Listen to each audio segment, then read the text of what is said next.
We're going to consider together, God willing, the early chapters in the book of Joshua. This was a time of great excitement for the children of Israel, but it was also a time of significant change for them.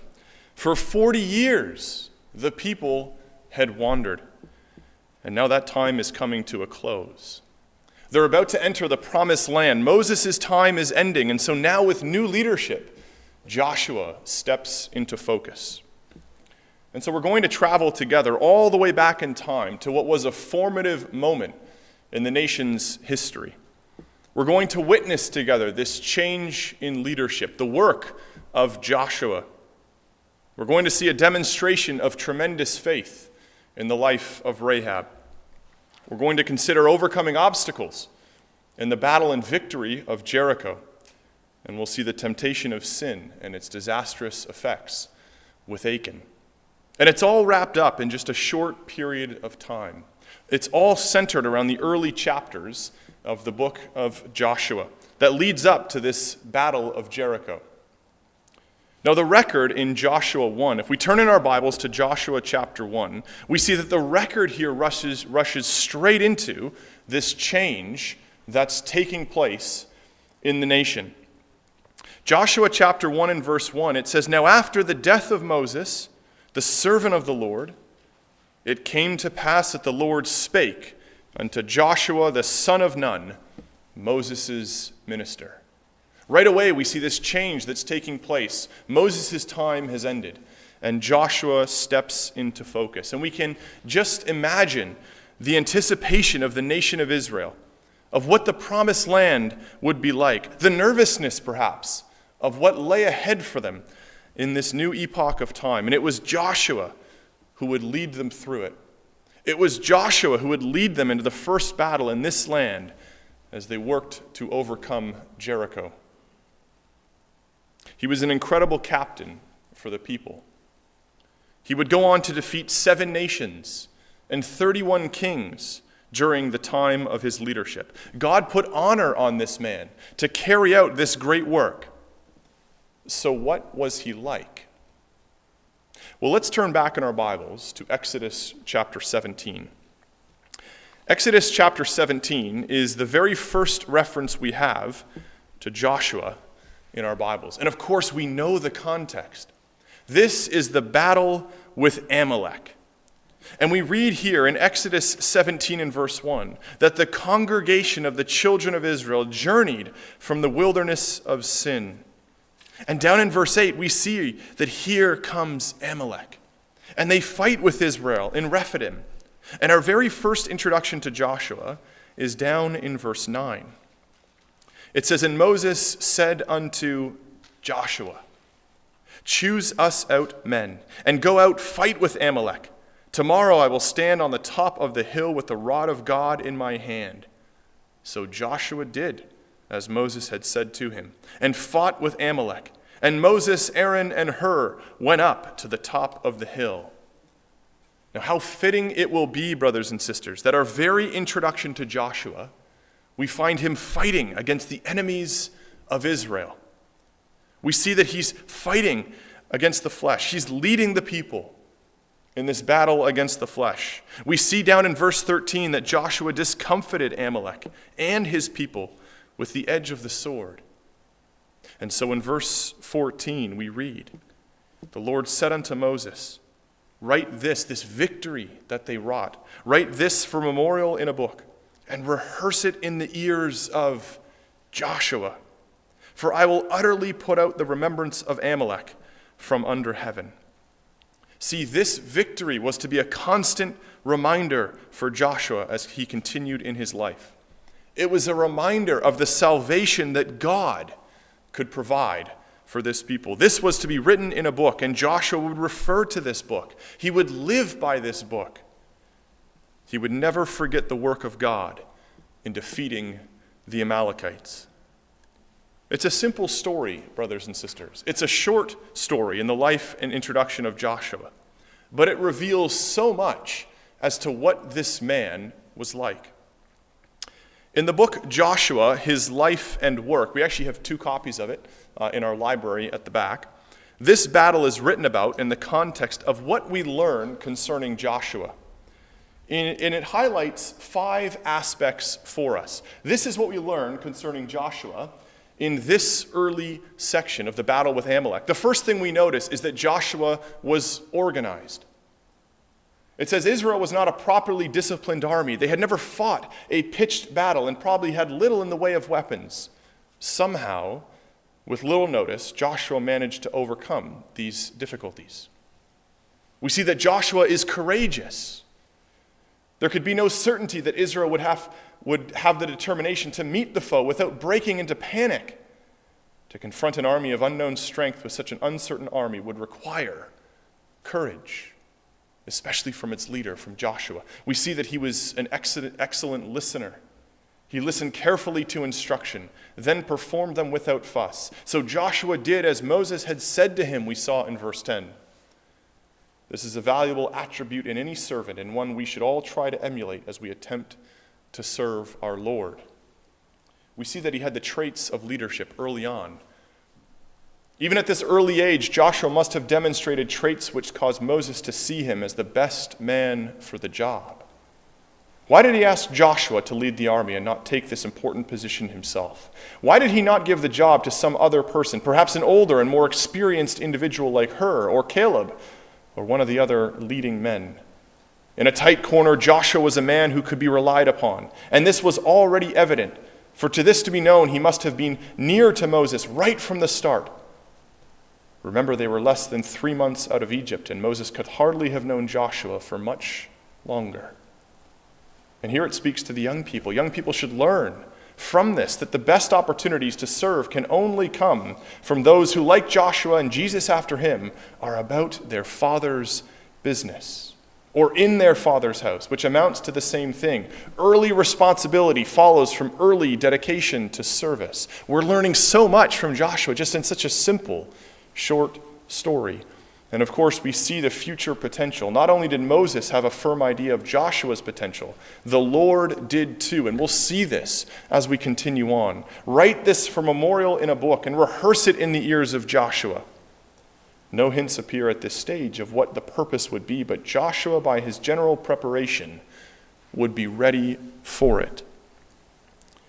Now just come forward a few chapters, brothers and sisters, to Exodus chapter 24. What else can we learn about Joshua? We have here the record of Moses in the mount communing with the Lord. And in verse 13, we read that Moses rose up and his minister, Joshua. And Moses went up to the mount of God.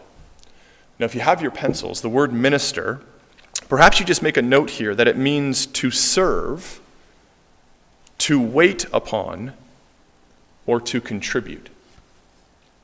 It's the very same word that's used of Joseph in Genesis 39 and verse 4. Joseph, who served Potiphar, he found grace in his sight in the way that he contributed.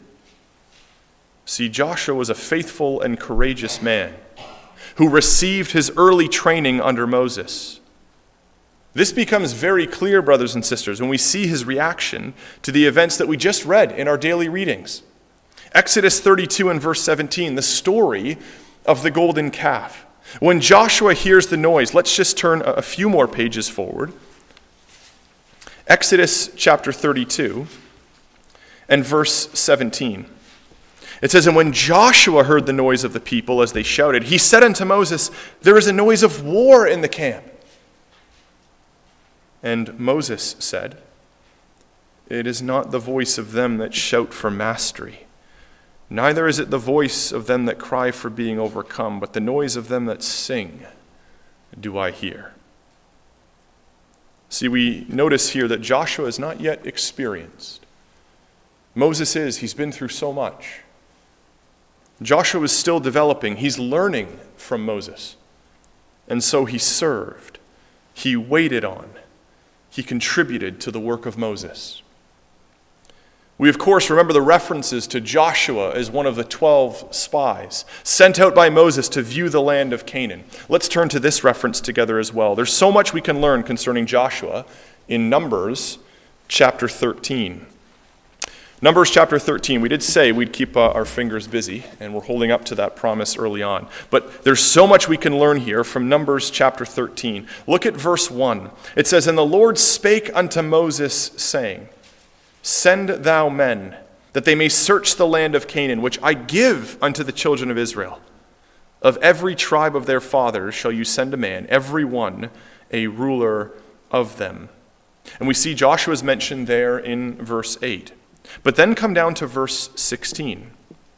"These are the names of the men which Moses sent out to spy out the land. And Moses called Oshea, the son of Nun, Jehoshua." Now, if you don't have it written here, beside verse 16, Oshea means salvation. Joshua means Yahweh shall save, or whose salvation is Yahweh. So we see a change that's being taken place here. The great lesson of the battle with Amalek. And here Joshua receives this permanent reminder. You know, brothers and sisters, we read time and again of Joshua, the son of Nun. And what's amazing to track through his life is that in the record, when we come across significant moments in this man's life, that's the name he's called. Not just Joshua. Joshua, the son of Nun. Why? Why in these critical moments? The word nun, it means to perpetuate or posterity, continuing on. The root word in the Hebrew means to sprout by shoots. I'm sure our minds are going places. Now, we have on the screen the only reference to this Hebrew root word, and it's found in Psalm 72 and verse 17. Psalm 72 and verse 17, this messianic psalm, bringing our minds to the kingdom. And in verse 17 it says, "His name shall endure forever. His name shall be continued." There's that root word for none. "As long as the sun, and men shall be blessed in him. All nations shall call him blessed." Now in the center margin, for that phrase, "his name shall be continued," it reads, "He shall be as a son to continue his father's name forever." Do we get the picture, brothers and sisters?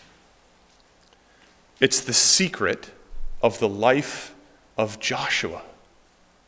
What's recorded is more about the work of Joshua than his character. It's about the work that he came to do. And in that we draw parallels to our Lord Jesus Christ. The rod of the stem of Jesse, a branch is growing, is sprouting from his roots. Joshua, the son of Nun. The great type in all that we'll consider together in this study, pointing forward to the Lord Jesus Christ. And so how fitting that when we see the significant moments in his life, it's a reminder of the greater work to come in the life of our Lord. Now there's another incredible parallel for what we have here in Numbers 13. Joshua, the son of Nun. See, brothers and sisters, Joshua was the son of Nun. But do we know the sons of Joshua? We won't turn there, but in 1 Chronicles 7, we have the descendants of the tribe of Ephraim. And in verse 27, we track our way down to Joshua, and then it stops. Nowhere do we read of the descendants of Joshua. We might think, well, so what? Well, it's interesting when you consider the phrase at the end of his life, and you can in your minds fill out the rest of this verse, because Joshua states, "As for me and my house." What house? We have no record of the descendants of Joshua. What house is he referring to? See, Joshua pointed forward, did he not, to the work of our Lord. Whose house are we? If we hold fast the confidence and the rejoicing of the hope firm unto the end. Brothers and sisters, we are that house of our Lord, just as the nation that Joshua was going to lead would signify the greater house, this house of Joshua. if they could serve the Lord. It's such an important thing for us to recognize. At the very introduction we have to Joshua, the son of Nun, that we see ourselves in this story with this man as he leads the nation into the promised land. Are we too being led by the greater Joshua? Whose house are we, brothers and sisters? What a lesson tied up just in the name of Joshua, the son of Nun. So we're back here, we're in Numbers chapter 13, and we know the story of what happens. We have it on the screen, verses 31 to 33. We see the spies come back. And there is a report that's given from the 10 spies. We see the faithless spies report back on everything that they saw. We've highlighted those words on the screen. It was everything they saw in the land that God had promised to them. See, we notice that they focus solely on the problems. But just look at verse 30. Because there are 2 spies that bring a different report. Joshua and Caleb. And in verse 30, Caleb stills the people, and he says unto them, not focusing on the problem, let us go up at once and possess it, for we are well able to overcome it. Look at how Caleb and Joshua describe this land. Did they focus on the problems? No. They described the land as an exceeding good land. It was flowing with milk and honey. In verses 31 to 33, we see underlined all the issues and the challenges and the problems that the 10 spies focused on. Not Caleb and not Joshua. So what do we learn here, brothers and sisters, concerning this man Joshua, who was to lead the nation of Israel in overcoming Jericho? Well, first we notice that it was actually Caleb, not Joshua, who stilled the people. And it's interesting, if you trace these 2 men just through the record, 2 times we come across Joshua and Caleb, and 4 times we see Caleb and Joshua. Perhaps we're being shown once again this development of Joshua, a man who was willing to work in faithful cooperation with Caleb as he prepared for his future work. We notice how both Caleb and Joshua and the 10 other spies used the visual aids that were before them in the land. They just viewed them very differently. See, the 10 spies viewed them as problems, as obstacles, while Caleb and Joshua viewed them as opportunity for God's will to be performed. Thinking spiritually, Joshua viewed them as an opportunity for God's will to be performed towards the fulfilled promise of a land that God had given to them. It's not different, is it, brothers and sisters, to our lives today? Because we too have visual aids. We have prophecy. We have the nation of Israel. We have signposts that we can look to help us in our development before God. If we continue as the faithless spies, brothers and sisters, we will be dragged down. We will be weighed down by everything we see in the world around us, by a degraded society, social and political unrest, riotous living, and that will defeat us. But we're shown the example of Caleb and Joshua, who looked up, who chose to see a land that was promised to them, who chose to have a positive outlook on what they were going through, a land flowing with milk and honey. God has promised us this land. Let's go take it. I remember Brother Bob Lloyd, many years ago at Manitoulin Kids Camp. He was speaking about the mentality of lifting up our eyes. And the counselors at the end of the week used to perform a skit. And they would sometimes try to poke fun at certain things. And they took Uncle Bob Lloyd and what he was speaking on, and they joked that the camp was on fire. And they come running up to Uncle Bob, and they had, it was actually Brother Jeremy Foster, who many know, and he had a cardboard cutout where he couldn't see anything on the ground. And it forced his eyes only to look up. And they come running to Uncle Bob, and they say, Uncle Bob, the camp's on fire, it's on fire. And he goes, no. The trees are beautiful. The sky is beautiful. But you see, it was all about this mentality of lifting up our eyes, not being focused on the world around us that is going to be completely changed. lift up our eyes, brothers and sisters, in the way that Joshua and Caleb did here, to have a mentality that God will look out for us. We see here it's developed in the early life in Joshua. Now, with all of this in mind, let's come forward to Joshua chapter 1. Because we have here in the first 9 verses the commission given by God to him. This was the man that was to lead the people into the promised land, who would fight and would help them overcome Jericho, as we'll see. Now, if you're taking notes and you have your coloring pencils ready, just a few common words and phrases that come out in Joshua chapter 1. Maybe just make note of these and the resulting verses. It helps us draw our minds to what's really being told to us in this early chapter. We note how in verse 2, the theme, the very first theme we have on the screen, of this land which God would give to them, is first mentioned.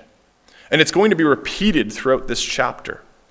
And if you're there in verse 2, it might just be helpful to circle the word I near the end. Unto the land which I do give to them. See, as the children of Israel would go into this land, as they would prepare for that first battle with Jericho, there was this continuous reminder that this was the land that God had promised to them. So have that same energy and enthusiasm as Caleb and Joshua did. When they spied out the land, let's go take it, because God is on our side. A great verse for our margins in verse 2, helping us to see ourselves in this story, is Ephesians 2 and verse 8. We're told there that by the grace of God are we saved, not of ourselves. It's the gift of God. God had given them this land, just as God has given us the opportunity for eternal life. What spirit do we have? Are we hesitant, looking only at the challenges and the problems that we have in life? Or are we like Joshua? Are we like Caleb? Let's go take it. Let's do everything we can to prepare ourselves to be ready for it. So too was this land for the children of Israel. It was a gift given to them. God had given them this land as they were to follow through on the commands that God had given to them. 8 times that's reiterated in this opening chapter. To not forget the commands that God had given to them. This is your land. Go take it. God told Joshua in verse 3 that every place that the sole of your foot shall tread upon, that have I given unto you. Now, brothers and sisters, there are 2 references that we'd recommend putting beside verse 3. Joshua chapter 1 and verse 3. There's 2 references we'd recommend you put in your margins here. The first is Genesis 13 and verse 17. Genesis 13 and verse 17, when Abraham was told to get up and to walk through the land. And the second reference is Joshua 14 and verse 9, when Caleb talked about walking through the land. See, brothers and sisters, verse 3 makes us think this morning about where our footsteps are. Joshua is being told here that where your footprints are, that's what you'll receive. Go put the sole of your foot in the promised land, and it's yours. So where are our footprints? Are they found throughout this world or throughout this word? Wherever they are, brothers and sisters, that's what we'll receive. It's been said that those busy in the work of the truth are leaving footprints all over the promised land. What a wonderful way to think about it. But it makes us ask the question, is that us, brothers and sisters? Joshua was to be the leader who would leave footprints all over this land. And of course, we see that it would be in overcoming Jericho. They would walk around that city. Those references again, Genesis 13 verse 17 and Joshua 14 verse 9. Now we see on the screen the last of these key phrases this well-known phrase that's associated in the life of Joshua that occurs 4 times in chapter 1 alone. Be strong and of a good courage. Be firm and bold, it reads in Rotherham's. Be strong and brave. This was a very important phrase in the life of Joshua, but we miss perhaps in verse 5 another phrase that would go with Joshua throughout his life and applies so well to our own walk as well. Let's just read together Joshua chapter 1 and verse 5. God says to him, "There shall not any man be able to stand before thee all the days of thy life. As I was with Moses, so I will be with thee. I will not fail thee, nor forsake thee." I will not fail thee, he is told, nor forsake thee. In the Hebrew, this phrase means to loosen, to cast down, to let fall. See, it's God saying to Joshua, I won't let you go. I got a hold of you, Joshua, and I won't let you go, God is telling him. Now just think of what this means, brothers and sisters. God is reaching down to Joshua and promising him that he won't let him go. Why was this message important for Joshua to hear before entering into the land? Well, we need to come back just a few pages in our Bibles to Deuteronomy chapter 31. Deuteronomy chapter 31. Here is Moses speaking to the nation of Israel. And we've put it up on the screen, just a few verses we want to highlight here. Because just notice his words in verse 6 and verse 8. Be strong and of a good courage, he says to the nation of Israel. Fear not, nor be afraid of them, for the Lord thy God, he it is that doth go with thee. He will not fail thee, nor forsake thee. And then specifically to Joshua in verse 8. And the Lord, he it is that doth go before thee, Joshua. He will be with thee. He will not fail thee, nor forsake thee. Fear not, neither be dismayed. See, we have this key phrase repeated to the people, and then specifically to Joshua in verse 8. Why? We'll look down at verse 14. God asks Moses to get Joshua specifically so that God can give him a charge. And what are the words that we read? We'll look at verse 16. And the Lord said unto Moses, Behold, thou shalt sleep with thy fathers, and this people will rise up and go a-whoring after the gods of the strangers of the land, whither they go to be among them, and will forsake me and break my covenant which I have made with them. The people will rise up and go a-whoring after other gods. What a disappointment for Joshua to hear. How brutal for Joshua to hear these words. He had been developing, preparing for this role, and how difficult a role it would be for him to take on. But again, in verse 23, if you just turn the page, the first recorded words of God directly to Joshua. And what does he say?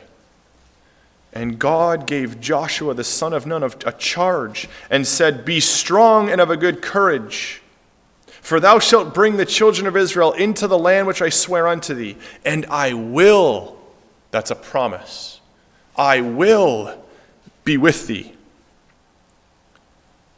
God would not leave Joshua. And these would have been words he absolutely needed, brothers and sisters. It's not an easy thing to step into someone's shoes. When Moses dies, the people wept for Moses in the plains of Moab for 30 days. What's the last thing we've done consistently for 30 days, brothers and sisters? Such was the impact of this man. They wept for him for 30 days. And Joshua had to take on his role. It's not an easy thing to take on a role and a work that has been done faithfully and in great service to our Heavenly Father. But there are times when we need to. Perhaps in the spirit of Joshua, we think this morning about a work that we could take on in our ecclesias or in the work of the truth. Perhaps we ask ourselves this morning of how involved we are in our own ecclesias. Are we nervous to take on a certain work because those who serve do it so well? Moses certainly did, but so will Joshua. And when we serve faithfully, brothers and sisters, God is with us. To see just how impactful a phrase this is, I will not fail thee nor forsake thee. Just to see how important of understanding and remembering this principle is, just look at the charge that David gave to Solomon. In 1 Chronicles 28 and verse 20, we have it on the screen.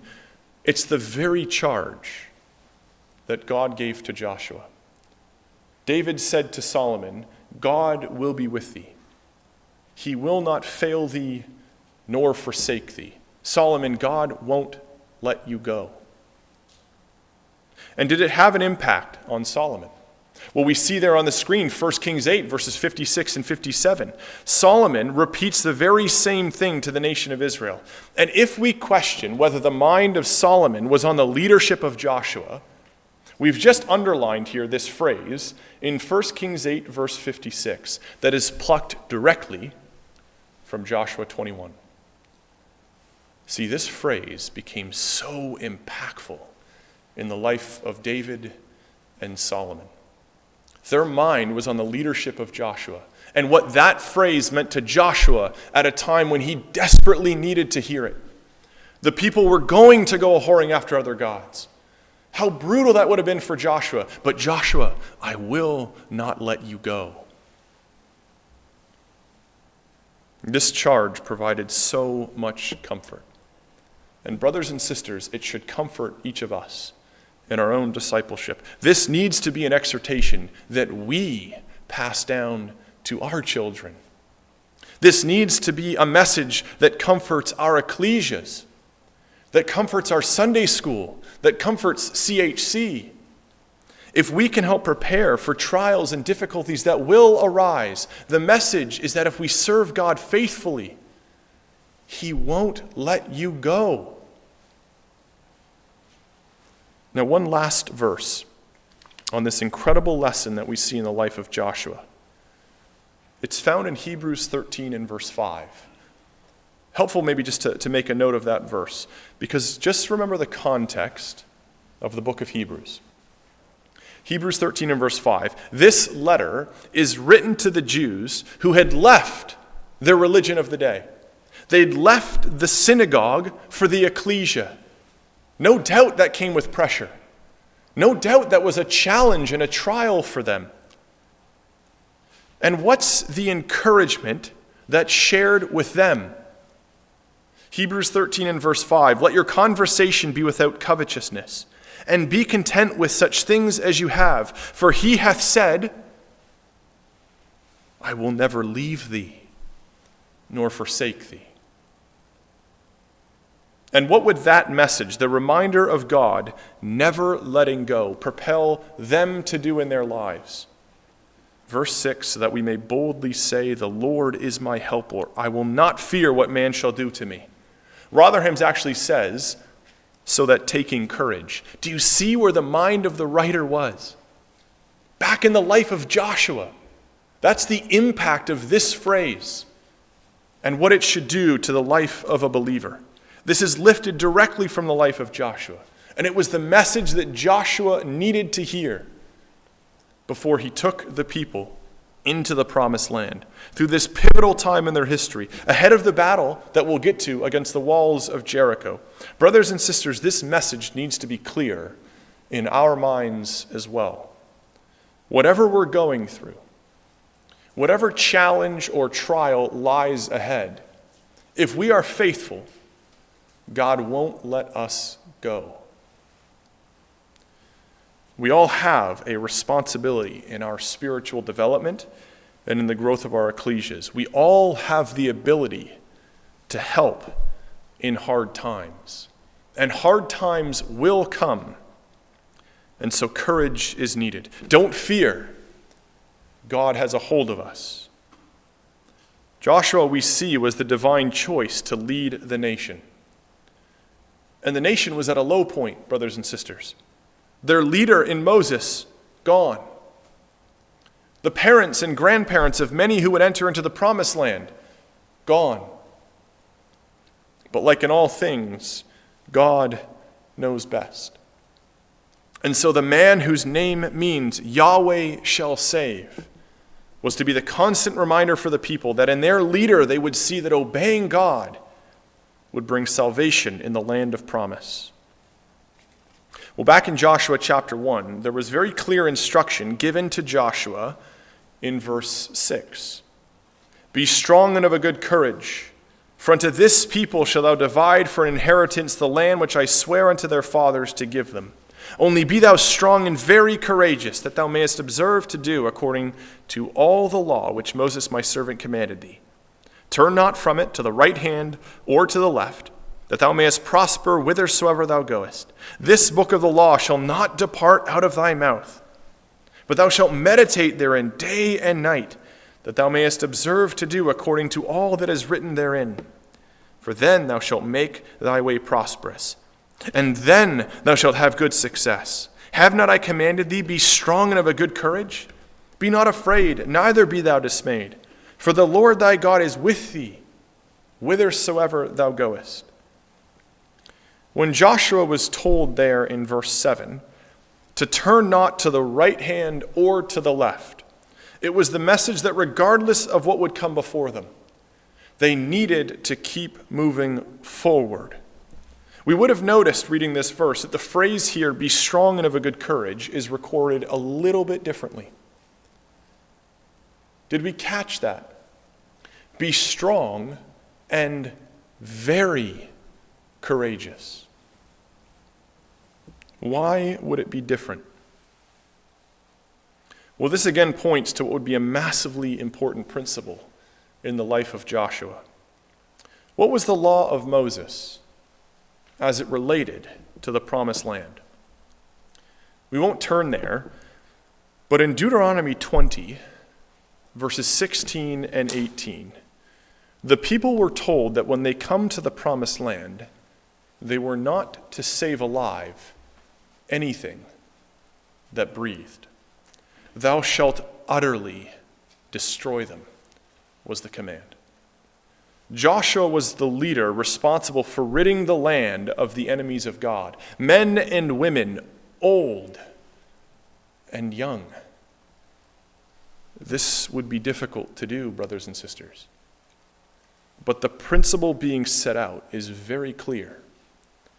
We need to be ruthless, brothers and sisters, in getting rid of any attachment to this world that would take us away from the inheritance of the promised land.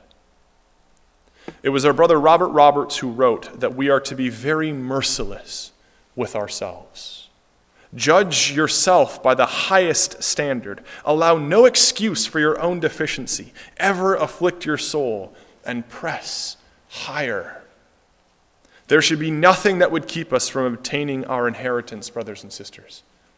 And Joshua was receiving the same instruction heading into the first battle in the land that they would come to as they faced the walls of Jericho. Be very courageous, Joshua. In verse 8, we read how Joshua and the people would need to hold firm to the principles of the word. They would need to meditate on them if they were to succeed. It's a very simple formula. Hold on to the word, meditate on it, you'll have success. This is something that Joshua carried with him his whole life. A great verse for our margins here in verse 8 is Joshua 23 and verse 6. Because at the end of his life, we see that he passes down the very same advice, still ringing in his ears. The great lesson from the work of Joshua here was that the truth must be both kept and it must be put into practice. See, even a great captain, a warrior like Joshua, had his mind fixed on the word of God. That word meditate in verse 8, it means to ponder. It's a work of slow development. doing something consistently over time. We have a few verses on the screen because this is a word that is used consistently throughout the Psalms. The book of the law was not to depart out of Joshua's mouth. The very same Hebrew phrase is used back in Exodus 13 in reference to the pillar of cloud and the pillar of fire. How God took it not away. It was always to be there. It was always apparent and evident. When the people saw Joshua, he was to be the mouthpiece of God. The book of the law evident in him at all times. And perhaps the key word here in verse 8 is the little word then. Perhaps we just circle it in verse 8. It appears there twice. For then thou shalt make thy way prosperous, and then thou shalt have good success. See, it was contingent on whether Joshua would keep the book of the law as the north star in his life, as the light unto his path. And with this instruction, we note the decisive action of Joshua. In verse 10, we have the very first command that's ever given by Joshua. Then Joshua commanded the officers of the people. He says, pass through the host and command the people, saying, prepare you victuals, for within 3 days you shall pass over this Jordan, to go in to possess the land which the Lord your God giveth you to possess it. The very first command, and he says, prepare within 3 days. Be ready to go. If the people were not prepared in 3 days, they would be left behind on the other side of the river. Brothers and sisters, we have to think here of our own instruction. Romans 6 and verse 4 should be written beside our margins in verse 11. Romans 6 and verse 4. Because we're told here that we are buried with him in baptism by death, that like as Christ was raised up in how many days? In 3 days. Raised up from the dead by the glory of the Father, even so we also should walk in newness of life. See, this instruction is as relevant for us, brothers and sisters. We are here on this side of the river, and we've been given but a short time, 3 days as it were, to prepare to enter in. Prepare was the command given by Joshua, and walk. Where the sole of our foot is, God will give us that land. Now, Brother John Martin has a nice Bible box that he places at the bottom of Numbers 26. For the course of this, I had it in the bottom of Joshua 1. But Numbers 26 is certainly a better place to have it as we get into the introduction and the development of Joshua. But what he did is he tracked the expressions that are used of Joshua as he grew into this leadership role with the nation of Israel. We see him growing in stature before God and men and before his people. We see that he had the Spirit of God. Some of Moses' honor was upon him. He had a relationship with the coming high priest, with Eleazar. He was the one, brothers and sisters, who went in and out before the people, who led them in and led them out. They followed him wherever he went. He was the one who was to divide the land unto them for an inheritance. He was the one who was to go before them as the representative of God. And when the time came for him to do that, he was full of the spirit of wisdom. And the recommendation is that when you place this Bible box in your Bible, you make space beside these references to place the references of where these occur in the life of our Lord. Because no doubt we see the clear allusions to the Lord Jesus Christ in the work of Joshua. What a wonderful type he was. And we'll continue to see that as we develop this story.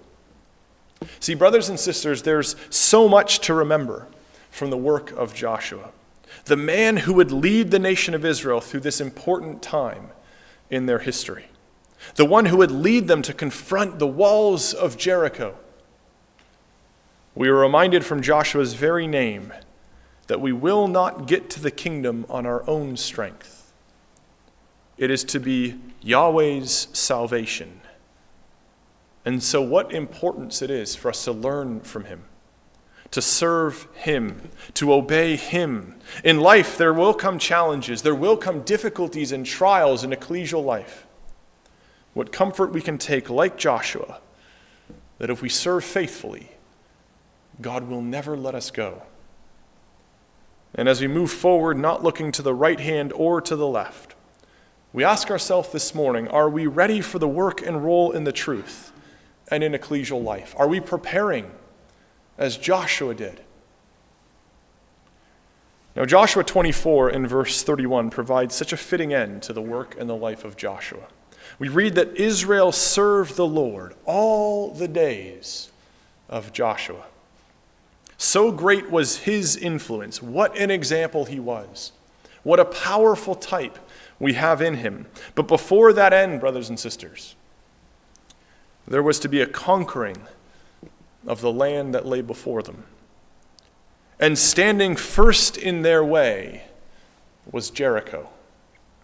And residing in Jericho was a woman whose faith will shine in the events that follow. And we look forward to meeting Rahab and witnessing the progression of her faith, God willing, in our study together next week.